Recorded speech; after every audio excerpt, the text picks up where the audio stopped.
नमस्कार, आपका स्वागत है हमारे चैनल दी चकल्लसबाज में। आज हमारे साथ एक विशेष अतिथि जुड़े हुए हैं, जिनकी पुस्तक खूब चर्चा में है। पुस्तक के विषय के बारे में मैं बात करूँ, तो हिंदी भाषा में यह इस विषय पर लिखी गई पहली पुस्तक है। पुस्तक का शीर्षक है शहरी नक्सलवाद सच। इस पुस्तक के संपादक दीक्षांत सूर्यवंशी जी आज हमारे साथ हैं। हम उनसे उनकी पुस्तक के बारे में जानेंगे और जो सोशल मीडिया पे कुछ सवाल आजकल तैर रहे हैं, उनके बारे में भी इनसे बात करेंगे। पुस्तक के ऊपर चर्चा करने से पहले मैं आपको थोड़ा-सा दीक्षांत जी के बारे में बता दूँ। दीक्षांत जी आप वर्तमान में मास कम्युनिकेशन में पीएचडी कर रहे हैं। आप मूलतः उत्तर प्रदेश के बिजनौर जिले के रहने वाले हैं। आपने अपनी स्कूली शिक्षा शिशु मंदिर एवं विद्या मंदिर से पूरी की है। आपने मास कम्युनिकेशन में मास्टर्स माखनलाल चतुर्वेदी राष्ट्रीय पत्रकारिता एवं जनसंचार विश्वविद्यालय। आपने एबीवीपी में भी कई छात्र आंदोलन में सक्रिय भूमिका निभाई है। आप लंबे समय से एबीवीपी से जुड़े रहे हैं।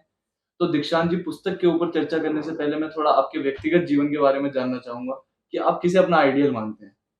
सर्वप्रथम तो बहुत-बहुत धन्यवाद द चकल्लस न्यूज़ का, पूरी टीम का कि मैं पुस्तक पे के लिए यहाँ समय निकाला आप लोगों ने। देखिए, आइडियल अगर मैं एक शब्द में आपसे कहूँ, अपने जीवन में किसे मानता हूँ, मेरे जीवन पर महाराणा प्रताप जी का बहुत गहरा प्रभाव है। वो लार्जर दैन लाइफ उनका जीवन रहा एकदम।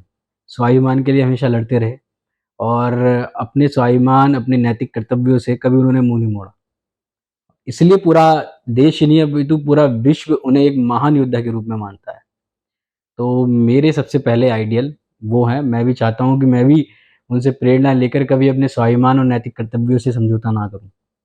और जब मैं व्यक्तिगत रूप से अपने व्यक्तिगत जीवन में देखता हूँ, तो मैं अपने पिताजी, मेरे ताऊ जी, क्योंकि एक बात है, कहावत है कि आदमी ना अपनी परिस्थितियों से मोटिवेट होता है। तो मैंने उनके जीवन में देखी हैं वो चीज़ें कि कैसे उन्होंने अपनी हम लोगों का इतनी अच्छी शिक्षा दिलाई, सारी चीज़ें इतने कुछ विपरीत परिस्थितियाँ भी रही उन लोगों के जीवन में, लेकिन वो अपने कभी कर्तव्यों से नहीं हटे। मैं उनके जीवन से भी बहुत प्रेरणा लेता हूँ। मुझे ये बताइए, आप अभी भी किसी संगठन से जुड़े हुए हैं क्या? देखिए, मैं बाल स्वयंसेवक हूँ, डंके की चोट पे ये बात कहता हूँ और स्वयंसेवक जीवन भर एक स्वयंसेवक रहता है। तो दीक्षांत जी, ये बताइए, आप जैसे विद्या मंदिर से पढ़े हुए हैं, मैंने आपके इंट्रो में बताया था। जी, तो आप छात्र राजनीति में जब रहे थे, तो आपने विभिन्न प्राइवेट संस्थानों में गए होंगे और वहाँ का माहौल आपने देखा होगा। जी। तो वहाँ के माहौल में और विद्या मंदिर के माहौल में क्या अंतर है? थोड़ा-सा इस बारे में मुझे समझाइए। देखिए, अगर आप बात करें कॉन्वेंट स्कूल और विद्या मंदिर में क्या अंतर है? ज़मीन आसमान का अंतर है। जहाँ सिर्फ़ कॉन्वेंट जो स्कूल होते हैं, वो आपको व्यावसायिक जीवन के लिए तैयार कर रहे होते हैं विद्यार्थी को। लेकिन विद्या मंदिर जो होते हैं, जो विद्या भारती द्वारा संचालित हैं, वो आपको व्यावसायिक जीवन के लिए तैयार करते ही हैं, साथ में आपके अंदर संस्कार और आपके अंदर नैतिक मूल्य, देश के प्रति आपके कर्तव्य, समाज के प्रति आपके कर्तव्य, उन चीज़ों को लेके भी जागरूक करते हैं और वो कहीं न कहीं आपके स्वभाव में वो चीज़ें आ जाती हैं। तो दीक्षांत जी, मैं अपने विषय पर वापस आता हूँ। एक बार आप हमारे दर्शकों को अपनी पुस्तक दिखाइए और थोड़ा इसके बारे में बताइए कि आपने इस विषय पर लिखने का कैसे सोचा? देखिए सही नक्सलवाद सच, ये नया एडिशन है, इस विषय पे मेरी जो पुस्तक है और शारदा प्रकाशन द्वारा ये पब्लिश हो रही है। यह विषय बहुत गंभीर है, समाज को लेके, देश की इंटरनल सिक्योरिटी को लेकर बहुत ही गंभीर विषय है।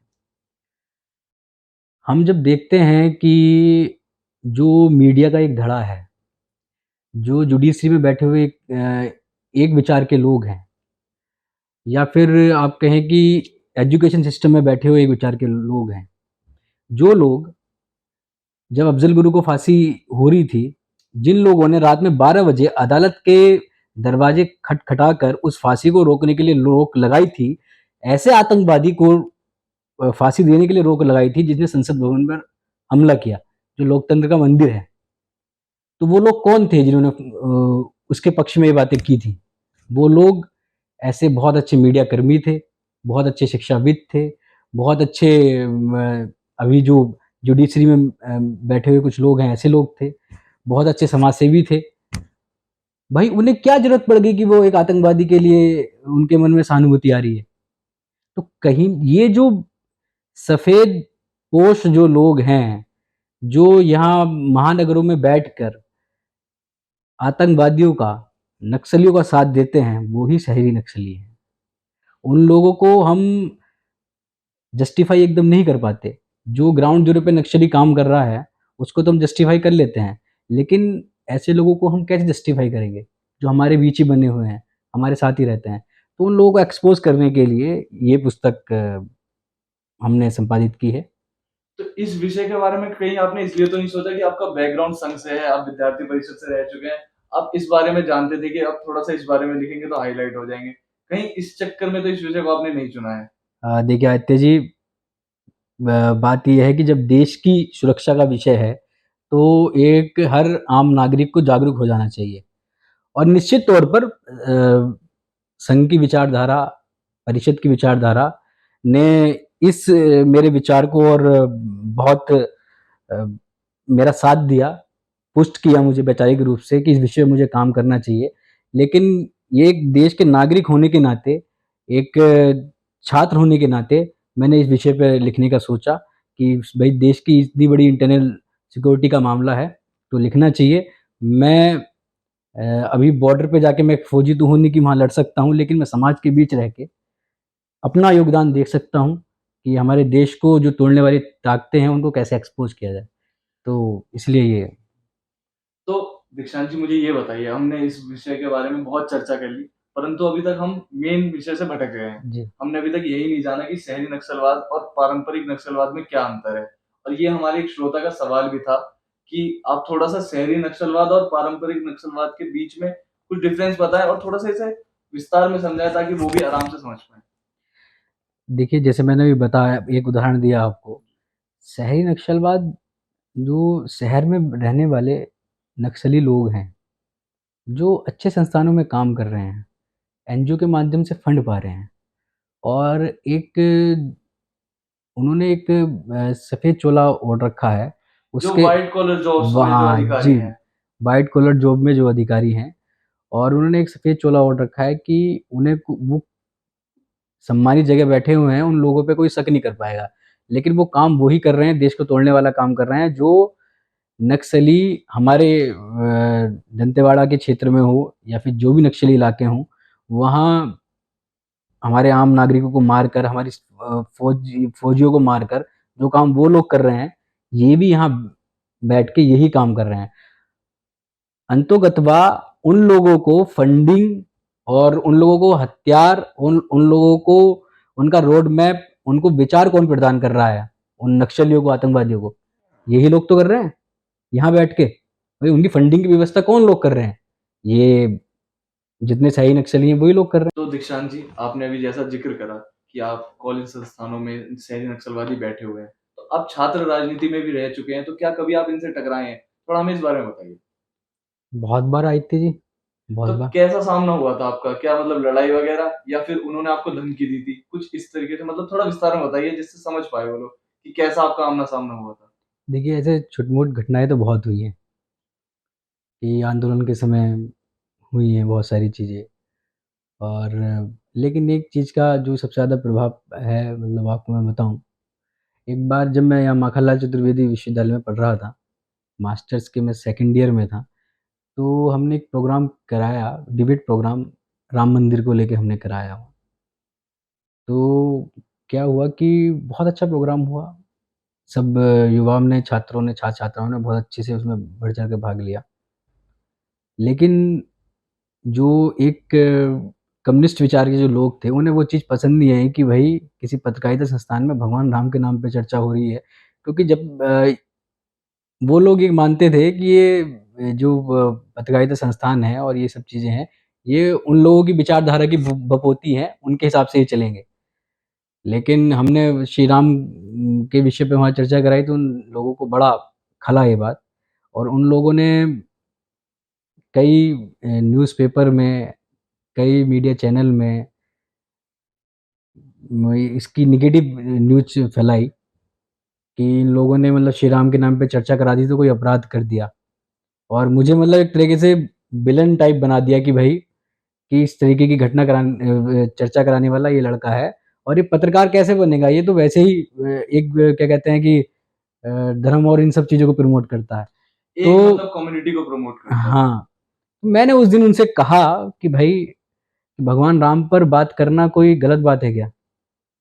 जिस भगवान राम से प्रेरणा लेकर हमारे देश में बात होती है राम राज्य की, जिससे प्रत्येक हिंदुस्तानी जिस भगवान राम से प्रेरणा लेता है, हम उसके नाम पे चर्चा नहीं कर सकते अपनी यूनिवर्सिटी में। एक चीज़ हमें और बताइए, ये जैसे इंटरनेट का युग है हमारा युग, हुँ। तो इसमें शहरी नक्सलवाद इंटरनेट का कैसे यूज़ कर रहा है और लोगों तक कैसे पहुँच रहा है? थोड़ा इस चीज़ पे प्रकाश डालिए। देखिए जो अर्बन नक्सली है ना, ये इंटरनेट का बहुत अच्छा प्रयोग करना जानते हैं। इनके पास अब संख्या बल उतना है नहीं, लेकिन पता है क्या करते हैं? मैं तो बहुत अंदर तक इन लोगों में गया हुआ हूँ कि अगर ये कहीं प्रोग्राम करा रहे हैं अपनी आइडियोलॉजी से रिलेटेड कुछ भी, तो वहाँ भले से ही 100 लोगों की ऑडिटोरियम में सीट है, वहाँ भले से 20 लोग बैठे हुए हैं, इनको सुनने कोई नहीं आया। लेकिन ये लोग क्या करते हैं कि उन 20 लोगों को ऐसे दिखाएँगे कि पता नहीं कितनी संख्या है, ठीक है? और ये तो मैं इनका वो बता रहा हूँ कि भाई ये कैसे इंटरनेट का प्रयोग करते हैं कि बहुत लोग हमसे जुड़े, प्रोग्राम में हमारे बहुत लोग आए। तो इसका एक उस पे ही एग्ज़ाम्पल दे देंगे आप तो थोड़ा आसानी होगी। कहीं किसी प्रोग्राम में आपने देखा हो, ये दिल्ली में, नोएडा में, कहीं पे नहीं, भी। मैं एक बार शिमला था, मैं शिमला में एक पत्रकारों से जुड़ी हुई एक कॉन्फ्रेंस थी, तो मैं उस समय स्टूडेंट था, तो मैं वहाँ गया हुआ था कवरेज के लिए। इंटर्नशिप कर रहा था एक संस्थान में मैं। ऐसे ही एक मित्रों द्वारा चलाया गया यूट्यूब पोर्टल था, अच्छा था, तो उसमें मैं कर रहा था, मैं गया हुआ था उसे। तो वहाँ मात्र संख्या जो थी इनकी 20-25 लोगों की थी। तो मैंने तो जो सही था वो रिपोर्ट फ़ाइल की कि भई बहुत कम संख्या के लोग हैं, सारी चीज़ें। लेकिन और संस्थानों में मैंने देखा उस प्रोग्राम को लेके ऐसा लगा कि बहुत मतलब कि पता नहीं कितने 200-300 लोग उसमें थे, कि जो उसमें संख्या दी गई थी। तो मैंने देखा कि यार ये सोशल मीडिया किस प्रकार से उपयोग करते हैं कि आपस में ही प्रोग्राम करेंगे, आपस में ही उसमें सोशल मीडिया पे कमेंट करेंगे और ऐसे दिखाएँगे कि कार्यक्रम पता नहीं कितना सफल हो गया। तो ये मैं इसलिए ये उदाहरण दे रहा हूँ आपको। दीक्षांत जी, ये आपने बताया थोड़ा इंटरनेट का कैसे वो लोग यूज़ कर रहे हैं, ये तो हमें समझ आ गया। अरे! ये तो मैंने आपको एक वो प्रोग्राम वाला उदाहरण बताया। टूल किट सुना है आपने? भाई देश को तोड़ने वाले जो विषय हैं, उन पर किस तरीके से इनका नेक्सस शुरू हो जाता है। समझ रहे हो आप? कि अभी तो आपने देखा टूल किट वाला जब मैं किसान आंदोलन हुआ जब, उस समय ये सब लोग कैसे इकट्ठे हो गए। सोशल मीडिया पे कैसे जो सेलिब्रिटी थे उन लोगों को कैसे निर्देश दे रहे थे कि आपको ये ट्वीट करना है, आपको ऐसे पब्लिक को मोबिलाइज़ करना है। तो बहुत अच्छा उपयोग करना जानते हैं सोशल मीडिया का और इनके पास यही हथियार बचा हुआ है सोशल मीडिया। ग्राउंड ज़ीरो पे ये बिल्कुल नगण्य हो चुके हैं। कुछ नहीं है ज़मीनी स्तर पे, बस ये है कि शहरों तक ये सिमट कर रह गए हैं यहाँ तक। आप देख रहे हैं कहीं भी पूरे देश भर में कहीं भी कम्युनिस्टों की सरकार नहीं है। प्रतिनिधि भी बहुत कम है सरकार में। तो संख्या बल के मामले में ज़ीरो हैं। बस ये है कि जो ये बुद्धिजीवी सो कॉल्ड इंटेलेक्चुअल जो हैं, ये जो बैठे हुए हैं, ये लोग सोशल मीडिया के माध्यम से अपनी इस देश को तोड़ने वाली विचारधारा को आगे बढ़ा रहे हैं बस। आपने भी किसान आंदोलन का ज़िक्र किया और अभी आपने उसके बाद ही कहा, उसके पश्चात ही कहा कि वो संख्या में कम हो गए हैं। हमने किसान आंदोलन में देखा था कि लोग भारी भरकम संख्या में आए थे और उन्होंने विद्रोह करा था, कई हाईवे जाम किए थे और सरकार से अपनी माँग पूरी भी करवा दी थी। तो इस बारे में थोड़ा मुझे बताइए? देखिए, किसान भाई हमारे जो हैं, बहुत भावुक होते हैं। मैं भी किसान पुत्र हूँ, बहुत भावुक होते हैं। ये जो किसान नेता जो इन लोगों के नक्सलियों की गिरफ्त में आ गए, संख्या किसानों की तो ज़्यादा थी। इन लोगों का तो मैंने जैसे बताया ना टूल किट वाला मामला, इन लोगों का तो दिमाग चल रहा था जो गिने-चुने लोग हैं। ये मतलब एक तरीके से लोगों को अपने चुंगल में फँसाकर, अपने विषय में उन लोगों को फँसाकर और वहाँ बुला लेते थे। नहीं ऐसा है ना कि मतलब वो लोग तो भावनाओं से आंदोलन कर रहे थे यहाँ कि किसान की लिए ये सब चीज़ें होनी चाहिए। लेकिन जो यहाँ ये अर्बन नक्सली बैठे थे, सोशल मीडिया के माध्यम से जो ये प्रचार-प्रसार कर रहे थे और किसान भाइयों को बरगलाकर उन लोगों की भावनाओं के साथ खिलवाड़ करके किसान नेताओं को अपने चंगुल में फँसा करके यहाँ तक ले आए वो और उन लोगों ने इतनी संख्या यहाँ इकट्ठी कर ली, लेकिन उसमें संख्या इनकी नहीं थी, किसानों की थी सिर्फ़। ये तो यहाँ बैठे हुए बस उन लोगों को गाइड कर रहे थे एक मतलब रास्ता दिखा रहे थे ये लोग कि इस रास्ते पे आपको जाना है, इस कि तरीके से सरकार के खिलाफ आपको बस सरकार के खिलाफ बोलना है सिर्फ़ और सरकार को किसी भी न किसी ढंग से आपको डिमोरलाइज़ करना है। खालिस्तान की माँग हमारा एक सादा किसान जो है, जो धरती माँ को माँ मानता है अपनी, पूजता है, वो कभी भारत माता के टुकड़े करना चाहेगा? नहीं चाहेगा। खालिस्तान की माँग कहाँ से उठी? उस ये उस तो उस आप बताएँगे हमें मैं थोड़ा बता रहा हूँ विस्तार में। साधारण किसान की तो माँग नहीं है वो। उसे तो पता भी नहीं यार मैं यहाँ आंदोलन करने आया हूँ। उसे तो पता भी नहीं है कि किस तरीके से ये लोग मतलब वो आम किसान जो है अपनी माँगों को लेके धरना दे रहा है और उसमें एक खालिस्तान का मुद्दा घुस रहे हैं। खालिस्तानियों को उसने खालिस्तानी जो लोग थे उनको इन्वॉल्व कर लिया इसमें। क्या कभी कोई सच्चा किसान जो है, जो भारत माता का इतना सम्मान करता है, देश का इतना सम्मान करता है, वो ऐसी घटना कर सकता है? कभी नहीं कर सकता। आपने अपनी पुस्तक में फ़िल्मों में नक्सलवाद का ज़िक्र किया है। हुँ। हमारा यूथ बहुत ज़्यादा फ़िल्मों से इम्प्रेस हो जाता है और मतलब उसको देखकर ही अपने लाइफ़ का डिसाइड करता है कि उसे क्या बनना है। मतलब उसने मिर्ज़ापुर देख लिया तो उसे मुन्ना भैया जैसा नेता बनना है। हुँ, हुँ। तो शहरी नक्सलवादी फ़िल्मों का किस प्रकार से यूज़ करते हैं यूथ का माइंड वॉश करने के लिए, ब्रेन वॉश करने के लिए? देखिए, फ़िल्में जो होती हैं समाज का आईना होती है और अब लोगों ने किताबें पढ़ना थोड़ा कम कर दिया है, ये दुखद विषय है। लेकिन फ़िल्में और सोशल मीडिया पे ज़्यादा लोग आ गए, तो ऐसे में और महत्ता बढ़ जाती है कि अच्छी फ़िल्में बने, अच्छे विषय समाज के सामने आएँ। अगर आप बात करेंगे फ़िल्मों के माध्यम से इन्होंने एक छत्र राज किया है अब तक। भाई आप देखो अभी कश्मीरी फाइल आई केएलए स्टोरी आई, बहुत जेन्युइन और बहुत अच्छे मुद्दों पर जो वाक़ई में समाज के सामने आने चाहिए थे, ऐसे मुद्दों पे वो फ़िल्में बनी। लेकिन बॉलीवुड और पूरा फ़िल्मी जगत जो है, एक धड़ा इसके पक्ष में था कि कि ऐसी फ़िल्में क्यों बन गई? उन लोगों ने ट्वीट के माध्यम से काफ़ी लोगों ने इन फ़िल्मों का विरोध भी किया, लेकिन वो क्या चीज़ें थी, बहुत जेन्युइन चीज़ें थी। उन विषयों पे फ़िल्में बहुत पहले बन जानी चाहिए थी, लेकिन नहीं बन पा रही थी। लेकिन अब ये है कि परिस्थिति अनुकूल है, तो वो फ़िल्में बन गई। बॉलीवुड में आज भी जितने स्क्रिप्ट राइटर हैं, अधिक लोगों की मैं बात कर रहा हूँ, वो लोग आज भी कहीं न कहीं हमारे जो धर्म संस्कृति, उन पे कहीं न कहीं प्रहार करते हैं। आप 1-2 नाम ले दोगे तो मुझे थोड़ा-सा क्लियर हो जाएगा कि आप किस बारे में बात कर रहे हो। 1-2 आप नाम ले दो, किन स्क्रिप्ट राइटर्स की बात कर रहे हो आप?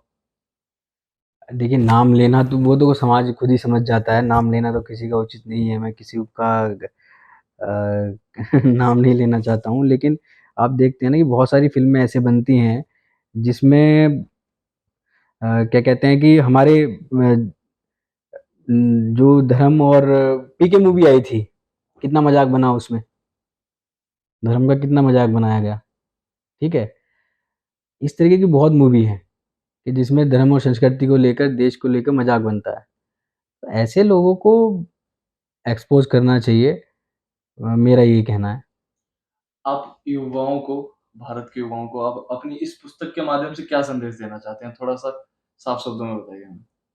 मैं यही कहना चाहता हूँ भारत के युवाओं को, अपने देश के युवाओं को कि भाई आप लोग इन लोगों को समझिए, इन लोगों को एक्सपोज़ कीजिए और आपके संस्थानों में, स्कूलों, कॉलेज में, यूनिवर्सिटीज़ में जो इस तरीके के देश को तोड़ने वाले काम कर रहे हैं, अगर आपकी यूनिवर्सिटी में कहीं भी इस प्रकार के नारे लग रहे हैं कि भारत तेरे टुकड़े होंगे इंशाअल्लाह, इंशाअल्लाह, तो उन लोगों को बख्शिए मत।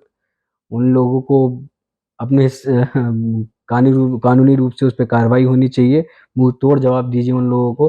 दीक्षांत जी, अपने पुस्तक विमोचन कार्यक्रम के बारे में हमें बताइए। ये जो आपकी संपादित पुस्तक है, वो आप कब विमोचन करवाने वाले हैं? और जो लोग इससे लाइव नहीं जुड़ सकते, आ नहीं सकते हैं, वो कहाँ से आपके इस विमोचन कार्यक्रम का वीडियो देख सकते हैं? अच्छा। देखिए अभी विमोचन कार्यक्रम की तैयारियाँ चल रही हैं। कुछ गेस्ट फाइनल होने हैं, बात चल रही है। अ, और जल्दी विमोचन कार्यक्रम में वो डेट मैं अपने सोशल मीडिया के माध्यम से सबको बताऊँगा।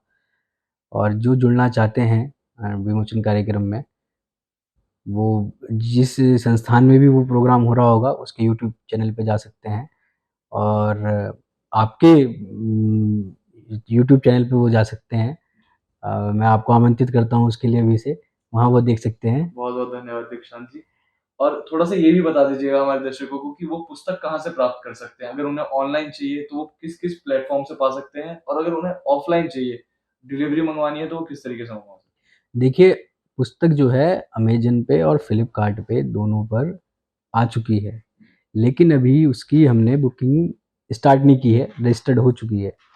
अभी जिस दिन पुस्तक का विमोचन हो जाएगा, उस दिन के बाद वो अमेज़न, फ्लिपकार्ट से आराम से मँगा सकते हैं। हैं? अब हम आपकी पुस्तक से हट के थोड़ा सोशल मीडिया पे जो सवाल तैर रहे हैं, उन पर चर्चा करेंगे। बिल्कुल।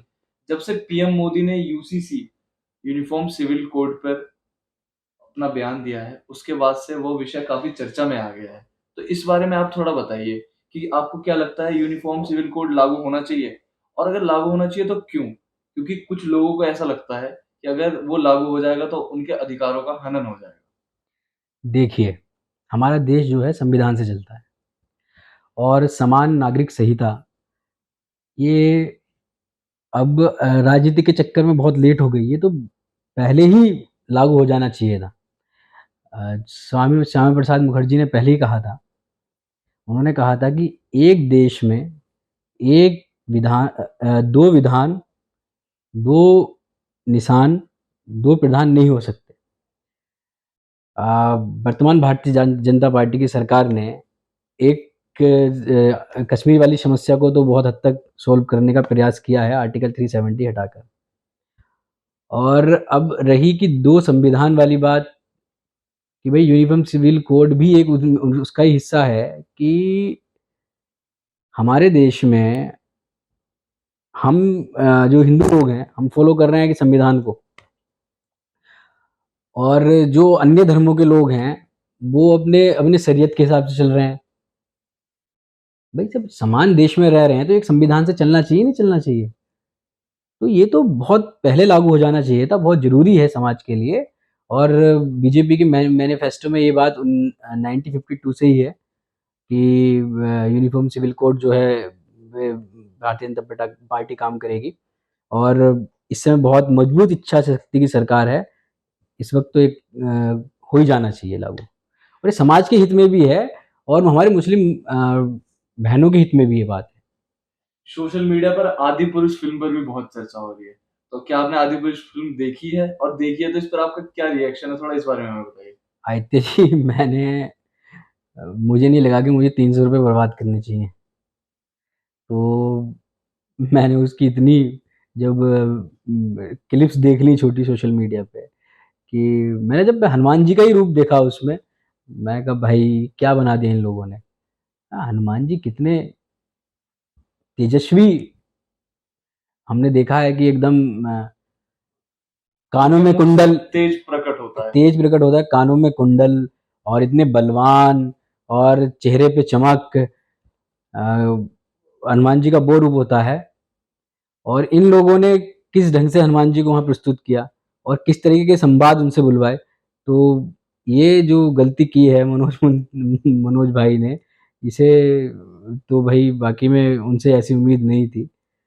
मैं तो उनके शो वग़ैरह देखता हूँ यूट्यूब पे, लेकिन बहुत उनसे ऐसी उम्मीद नहीं थी। कहीं न कहीं उन्होंने भावनाओं के साथ खिलवाड़ किया है और आदिपुरुष जैसी फ़िल्में सेंसर बोर्ड को पहले ही बैन कर देनी चाहिए और क्या कहते हैं कि सेंसर बोर्ड जो है पता नहीं सेंसर बोर्ड ने ये फ़िल्म क्यों पास कर दी, जबकि अभी वो फ़िल्म आई है ना 72 हुरे, उसे सेंसर बोर्ड ने बैन कर दिया है। तो सेंसर बोर्ड को इतनी समझ होनी चाहिए कौन सी फ़िल्म पास करनी है, कौन सी फ़िल्म नहीं करनी है। और आदिपुरुष फ़िल्म जो है भगवान राम, माँ सीता जिस तरीके से संवाद हैं उस फ़िल्म में और प्रस्तुत किया है, तो माता सीता का उसने वेश धारण किया है, तो वाक़ई में वो तो माफ़ी लायक नहीं है। बहुत गलत ढंग से उन लोगों ने वो फ़िल्म बनाई है। तो आप ये बताइए मुझे, आप छात्र राजनीति में रह चुके हैं, तो जो युवा राजनीति में आना चाहते हैं, उनके लिए आपका क्या संदेश है? देखिए कोई भी युवा अगर चाहता है कि आगे राजनीति के माध्यम से देश की सेवा करनी है, तो सबसे पहले तो उसे एकदम स्पष्ट हो जाना चाहिए कि ये कोई 10 से 6 की नौकरी तो है नहीं। जी। इसमें 24 घंटे आपको काम करना है और मन आपको बिल्कुल पक्का रखना है। और आप इसमें लाठी डंडे भी पड़ सकते हैं, ये तो कभी बहुत भी। छोटी बात है, ये तो बहुत छोटी बात है। लाठी डंडे किसी विषय को लेके आंदोलन कर रहे हैं, कुछ कर रहे हैं, वो तो खाने के लिए आप तैयार रहिए। साथ में आरोप-प्रत्यारोप के जो कड़वे घूँट हैं, वो पीने के लिए तैयार रहिए। लाठी डंडे तो शारीरिक चोट पहुँचाते हैं, मानसिक चोट जो पहुँचती है, वो सहने के लिए तैयार रहिए। आजकल का जो सिनेरियो है, तो अपने आप को तैयार कीजिए इन सब चीज़ों को लेकर और मुद्दों में स्पष्टता लाइए। अपने आप को वैचारिक रूप से इतना पुष्ट कीजिए कि आप आगे सर्वाइव कर सकें। तो ये थे दीक्षांत जी, हमारे साथ जुड़ने के लिए आपका बहुत-बहुत आभार। आपने समय निकाला और आपने हमें समय दिया, इसके लिए हम आपके आभारी हैं।